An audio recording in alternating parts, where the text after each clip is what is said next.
नंद महाराज के आंगन में दो पेड़ थे, जिनका नाम, एक पेड़ का नाम यमला और एक पेड़ का नाम अर्जुन था। अपने पूर्व जन्म में ये वृक्ष कुबेर के पुत्र नल कुंवर और मणिग्रीव थे, जो बहुत ही ऐश्वर्यवान और बहुत ही धनी परिवार से थे। अब कुबेर के पुत्र थे तो ऐश्वर्यवान और धनी परिवार से तो होना ही था। कुबेर तो पूरी दुनिया को धन बांटते हैं, फाइनेंस मिनिस्टर हैं, वित्त मंत्री हैं। धन के प्रभाव से बहुत अभिमानी और मदमस्त हो गए थे और नारद मुनि के शाप के फलस्वरूप वो माता यशोदा और नंद महाराज के घर में पेड़ के रूप में खड़े थे। अब प्रश्न एक उठता है कि जो देव ऋषि नारद सबका कल्याण चाहने वाले हैं, इतने दयालु हैं, वैष्णव भक्त हैं, उन्होंने कुबेर के पुत्रों को शाप क्यों दिया? तो इसके पीछे का जो रहस्य है वो कुछ इस तरह है। कुबेर के ये दोनों पुत्र शिव जी के बहुत भक्त थे और उन्हें भगवान शिव का विशेष आशीर्वाद प्राप्त था और इस बात का उन्हें बहुत गर्व भी था। एक बार कैलाश पर्वत पर स्थित मंदाकिनी नदी के किनारे एक पुष्प उपवन में ये दोनों कई सुंदर युवतियों के साथ गायन और विहार कर रहे थे।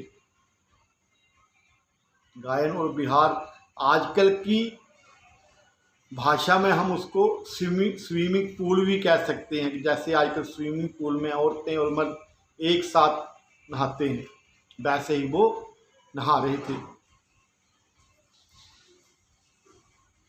यहाँ पर उन्होंने एक विशेष प्रकार की मदिरा बारूणी का पान किया था, जिसके कारण उन्हें बहुत ज़्यादा नशा हो गया था। बारूणी उस समय की एक बहुत अच्छी मदिरा थी। जैसे आजकल शराब के कई ब्रांड आते हैं, गरीब आदमी हल्की पीता है, थोड़ा अमीर है थोड़ी बढ़िया पीता है, ज़्यादा अमीर है वो सबसे बढ़िया पीता है, महंगी पीता है। इसी तरह बारूणी नाम की मदिरा जो थी बहुत अच्छी मदिरा मानी जाती, जिसे कि देव और बड़े बड़े असुर पीते थे। उस मदिरा के प्रभाव के कारण उनकी सोचने और समझने की जो क्षमता थी वो खत्म हो गई थी, नशे में चूर थे। नशे के अति प्रभाव के कारण इन लोगों ने मंदाकिनी नदी में, जो कि पुष्पों से भरी हुई थी, सुंदर युवतियों के साथ जल क्रीड़ा कर ही रहे थे, नहा रहे थे, हंसी ठिठोली कर रहे थे। उसी समय देव ऋषि नारद जी वहां से गुजरे और वो सारा माजरा समझ गए कि यहाँ आखिर चल क्या रहा है। देव ऋषि नारद मुनि को देखकर युवतियों ने तो अपने अपने शरीरों को वस्त्र से ढक लिया और बहुत शर्मिंदगी महसूस की कि हमारे बीच में देव ऋषि नारद आ गए हैं और उन्होंने हमें नग्न अवस्था में देख लिया। लेकिन कुबेर के पुत्र अपने घमंड के कारण नग्न अवस्था में ही रहे, उन्हें कोई होश नहीं था। जिस तरह नंगे नहा रहे थे उसी नग्न अवस्था में वो पड़े रहे और उन्होंने अपने आप को वस्त्रों से नहीं ढका और ना ही ऋषि को प्रणाम किया। नारद जी ने, जो कि करुणा और कल्याण की भावना से भरे रहते हैं, सबका भला चाहते हैं, उन दोनों मदान अपने धन के बल पर पागल हुए, मदहोश हुए कुबेर पुत्रों को पेड़ के रूप में होने का शाप दे दिया, क्योंकि उन दोनों ने ऋषि को देखकर भी अपने धन और पद के गर्व के कारण अपने शरीरों को नहीं ढका था और ना ही उनको प्रणाम किया, ना ही उनका सत्कार किया और इससे देव ऋषि नारद ने अपना अपमान समझा। नारद जी ने कहा, हे देवो, हे कुबेर पुत्रों, आज आपने जो निंदनीय काम किया है, ये देव समाज के विरुद्ध है। तुमने अपनी सनातन संस्कृति का भी अपमान किया है।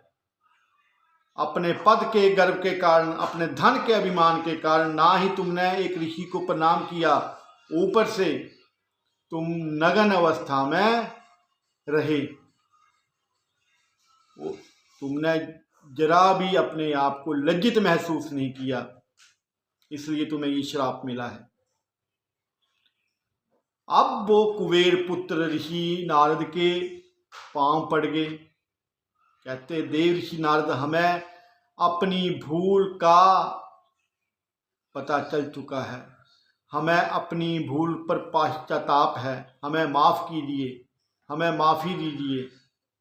त्राहिमाम करने लगे। देव ऋषि नारद का मन जो था पिघल गया। ऋषि तो ऐसे होते हैं, ऋषि जो होते हैं किसी का बुरा नहीं चाहते। ऐसा जरूर होता है, कोई भटका हुआ हो उसको सही मार्ग पर लाने के लिए थोड़ा कुछ समय के लिए कठोर बन जाते हैं।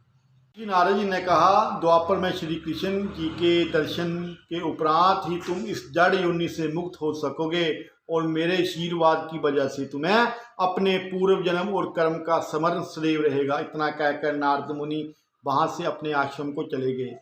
वे दोनों कुबेर पुत्र नलकूबर और मणिग्रीव अर्जुन के जुड़वा, मणिग्रीव अर्जुन दोनों जुड़वा वृक्ष माता यशोदा के आंगन में प्रकट हो गए।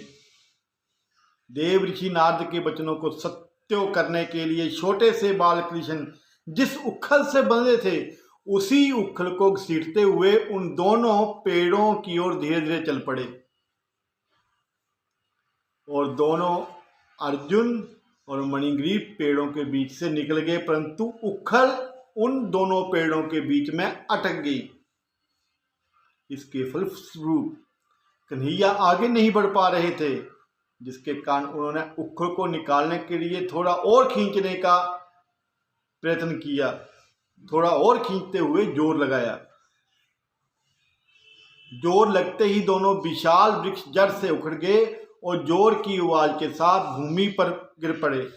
इसके तुरंत बाद ही वहां दो अत्यधिक तेजवान देव पुरुष हाथ जोड़ते हुए प्रकट हुए और भगवान श्री कृष्ण की स्तुति करने लगे।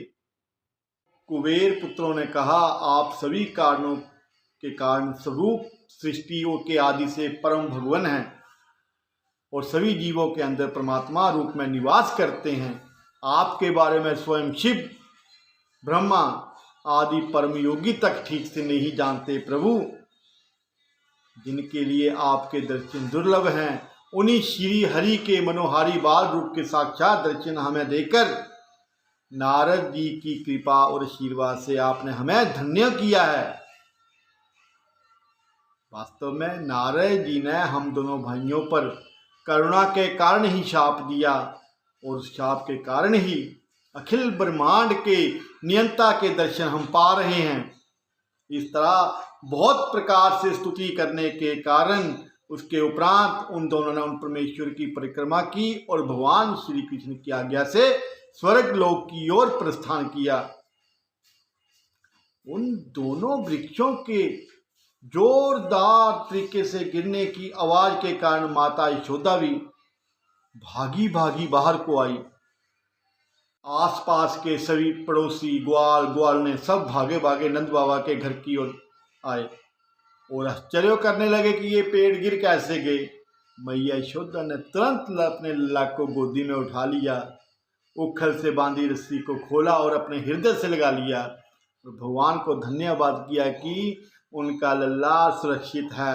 वहां पर उपस्थित कुछ बालकों ने कहा, कन्हैया ने ही पेड़ों को गिराया है और उसके बाद दो तेजवान पुरुष उन पेड़ों से निकलकर लल्ला को हाथ जोड़कर गए थे।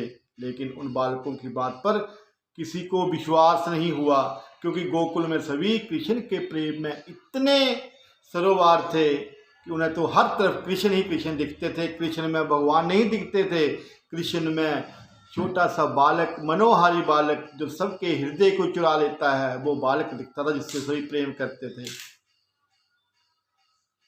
और वो उन्हें ना मानते हुए उनके शुद्ध प्रेम की प्रकाष्ठा तक पहुंच जाते थे। यही थी प्रभु श्री कृष्ण की दामोदर लीला। कहते हैं जो कोई इस लीला के बारे में सुनता है, सुनाता है, उसके कोटि कोटि पाप नष्ट हो जाते हैं और अंत में अपनी मृत्यु के उपरांत स्वर्ग लोक को प्राप्त करता है। श्री वैकुंठ धाम में जाकर प्रभु श्री हरि विष्णु में समाहित हो जाता है। बोलिए श्री कृष्ण भगवान की जय, बोलो दामोदर भगवान की जय।